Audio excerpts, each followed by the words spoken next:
Assalamualaikum warahmatullahi wabarakatuh. Selamat pagi, selamat siang kepada seluruh siswa manajer seluruh Lawang kelas 11 MIPA, IPS maupun kelas 11 bahasa. Alhamdulillah pada pagi hari ini dan satu siang hari ini kita berjumpa lagi untuk belajar bersama tentang pembelajaran biologi untuk pertemuan yang kedua kali. Pada pertemuan yang pertama kemarin kita sudah berkenalan tentang siapa guru kalian atau teman belajar kalian yang akan belajar biologi di kelas 11 selama insya Allah selama 1 tahun. Sekarang kita masuk pada materi yang pertama, yaitu tentang sel, dimana di semester ini kita akan mempelajari banyak materi, diantaranya ada 6 materi. Untuk yang pertama adalah kita akan mempelajari tentang penjelasan tentang sel. Jadi nanti kita akan mempelajari apa itu sel secara pengertian menurut para ahli. Yang kedua adalah komponen-komponen sel yang ada pada sel, bagian penyusunnya. Yang ketiga, proses-proses yang terjadi pada sel seperti reproduksi sel atau pembelahan sel. Dan yang terakhir adalah proses sintesis protein yang terjadi pada sel. Sebelum masuk pada materi inti, terlebih dahulu akan saya tanyakan kepada kalian, mungkin di antara kalian di kelas 10 atau di SMP pernah mendengar apa itu sel. Silakan, ada yang bisa memberi penjelasan, nanti silahkan ditulis. Sel, ada seluler, ada perusahaan seluler, ada juga penjelasan tentang materi pengertian sel. Yang berikutnya adalah sebelum masuk materi kita harus mengetahui dulu, pada waktu kita akan mempelajari sebuah materi kita harus mengetahui apa itu yang dimaksud dengan tujuan pembelajaran. Jadi pada pertemuan kali ini kalian setelah mempelajari materi ini harus mendapatkan beberapa. Yang pertama, tujuan pembelajaran ini adalah yang pertama menjelaskan tentang struktur dan fungsi dari bagian-bagian sel. Jadi kita nanti akan mengetahui bagian-bagian dari sel itu memiliki fungsi yang khusus. Bentuk strukturnya juga berbeda antara sel satu dengan sel yang lain. Kemudian yang kedua, kita akan menjelaskan kegiatan yang terjadi dalam sel sebagai unit struktural pun unit fungsional yang terjadi pada setiap organisme tersebut. Tujuan yang ketiga setelah kita mempelajari materi ini adalah kita bisa menganalisis proses mekanisme yang terjadi pada membran sel dengan nanti ada transfer aktif, ada transfer pasif, lain-lainnya. Dan yang keempat adalah kita bisa menjelaskan tentang sintesis protein, karena di dalam setiap sel pasti terjadi proses sintesis protein, di mana sintesis protein sendiri merupakan proses yang harus terjadi supaya terbentuknya energi, sehingga sel itu bisa hidup, otomatis maka makhluk hidup itu bisa menjadi hidup. Salah satu penunjangnya adalah adanya proses sintesis protein. Itu adalah tujuan pembelajaran yang akan kita pelajari di pertemuan pertama kali ini.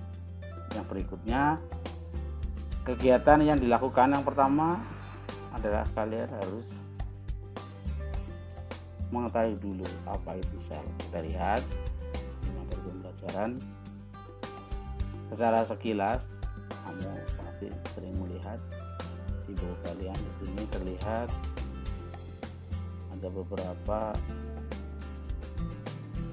bagian-bagian sel. Perhatikan, nah ini merupakan contoh dari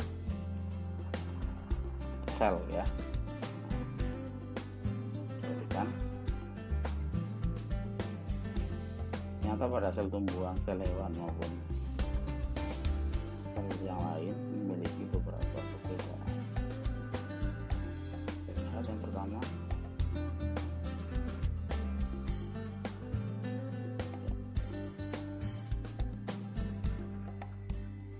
ya. Di sini kita mengetahui ada penjelasan tentang sel prokariotik dan sel eukariotik. Apa yang dimaksud dengan sel prokariotik? Pro artinya sebelum, kariotik membran, kandungan membrannya ada. Eukariotik itu berasal dari kata eu yang artinya sebenarnya. Kariotik yang adalah mengandung membran. Jadi kalau secara sepintas ada sel prokariotik dan sel eukariotik. Tugas kalian nanti adalah menggali apakah perbedaan antara sel prokariotik dan sel eukariotik berdasarkan endomembrannya. Endo itu bagian dalam, membran adalah lapisan. Yang kedua, di dalam sel pasti ada namanya inti. Intinya ada pembungkusnya namanya membran inti.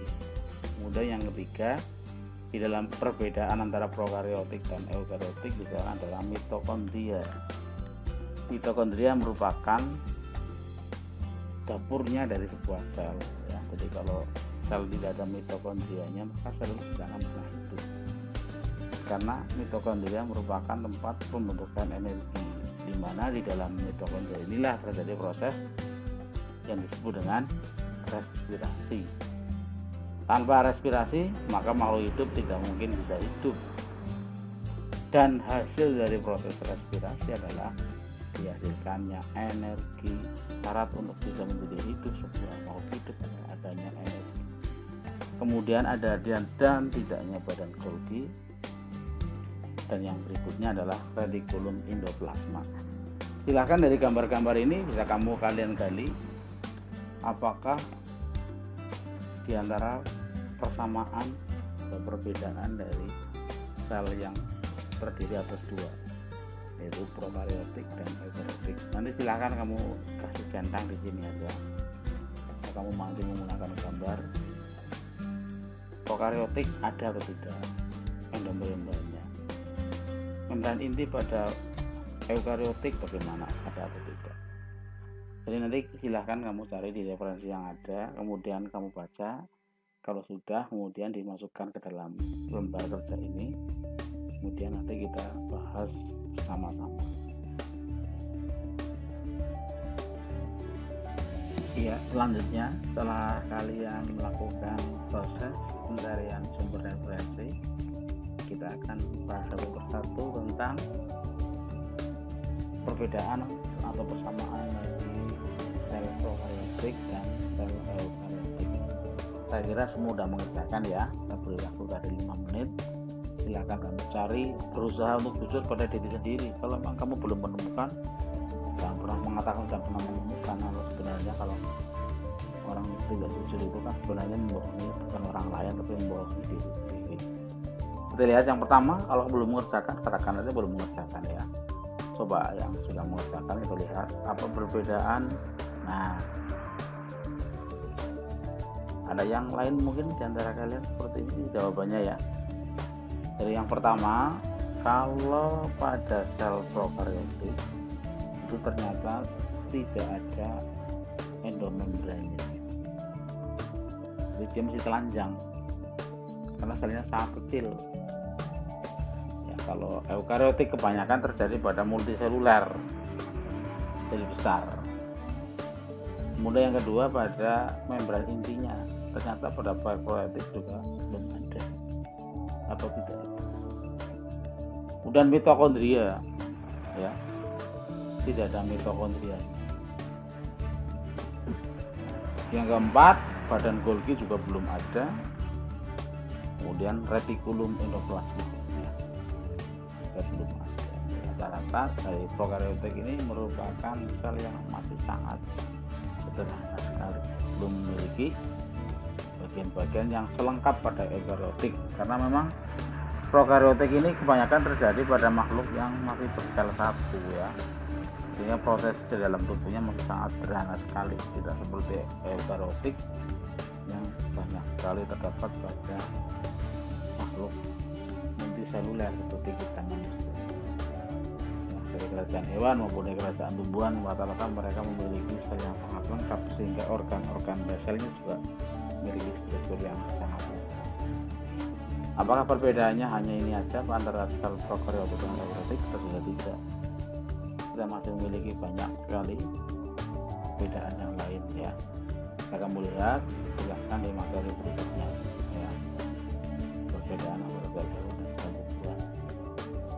Di samping itu kita juga nanti akan mempelajari tentang apa itu sel tumbuhan, apa itu sel hewan. Kalau ada persamaan, pasti ada perbedaan ya. Tetapi sama-sama sel, berarti ada persamaan. Tetapi apakah sel tumbuhan sama dengan sel hewan? Tidak. Nantinya kita cari bersama-sama. Kalau kita lihat di gambar, jelas sekali bahwa di sini sel tumbuhan memiliki bagian-bagian, diantaranya adalah dinding sel. Nanti kita akan mempelajari apakah di dalam dinding sel ini ada juga pada sel hewan. Mungkin nggak di dalam sel hewan yang memiliki dinding. Yang kedua, pada sel tumbuhan ini ada membran sel. Kira-kira mungkin nggak di dalam sel hewan nanti memiliki membran? Kalau kita ingin mengetahui kira-kira mungkin dan tidaknya adalah kuncinya mudah. Kita mengetahui dulu fungsinya untuk apa. Ketika kita mengetahui fungsinya, maka kita bisa melakukan analisa bahwa organ yang tersebut tidak ada. Misalnya di sini ada sebuah organ pada tumbuhan yang berfungsi untuk menghasilkan klorofil. Berarti tidak mungkin pada hewan itu menghasilkan klorofil, memiliki hijau daun. Nah, dan organ tersebut tidak mungkin ditemukan pada hewan. Demikian juga nanti pada hewan, sel hewan, kalau ada bagian yang memiliki spesifikasi yang hanya ada pada tumbuh, pada hewan, ya tidak mungkin ada pada tumbuhan. Jadi kalau kita mengetahui fungsinya, sebenarnya semua fungsi dari organ ini bisa kita hafalkan, kita pahami. Jadi kalau kita hanya mengandalkan hafalan, maka tidak mungkin kita bisa hafal. Tapi kalau kita analisa fungsinya, maka kita tidak perlu menghafalkan, udah paham. Kira-kira dinding sel ada nggak pada tumbuhan? Kalau kita tahu fungsinya, oh ternyata dinding sel merupakan karakteristik dari sel tumbuhan, misalnya atau sel. Kemudian vakuola. Oh ternyata vakuola ini merupakan ciri khas pada tumbuhan, di mana pada vakuola ini memiliki lubang yang sangat besar. Ternyata pada sel hewan ditemukan, tetapi jumlahnya kecil, jumlahnya sedikit dan ukurannya kecil. Ini ada beberapa ahli yang mengklasifikasikan bahwa sel hewan itu tidak memiliki vakuola. Tapi ada beberapa ahli lain juga mengatakan sel hewan juga memiliki vakuola. Nanti kita lihat juga misalnya contoh pada sel tumbuhan itu pada daun, misalnya pada daun dikotil. Dikotil itu adalah daun yang memiliki bijinya, diantaranya ciri khasnya adalah bijinya berkeping ya. Kira-kira bisa nggak membedakan pengertian dikotil dan monokotil ya? Kalian masih ingatkan apa itu dikotil, apa itu monokotil? Salah satu diantaranya contohnya adalah buahnya yang paling kita sering hafal. Padahal sisanya itu diantaranya adalah pelampang akarnya, ada yang memiliki akar tunjang dan tidak memiliki akar tunjang. Bisa juga kita lihat dari pertumbuhannya. Rata-rata kalau tanaman dikotil itu memiliki pertumbuhan memanjang dan membesar, sedangkan tanaman monokotil adalah meninggi. Ya, jadi kalau kita hanya hafal hanya ciri khas dari bijinya saja, itu hanya salah satu. Nah ini contohnya bagian-bagian dari sel pada tanaman daun dikotil, perhatikan.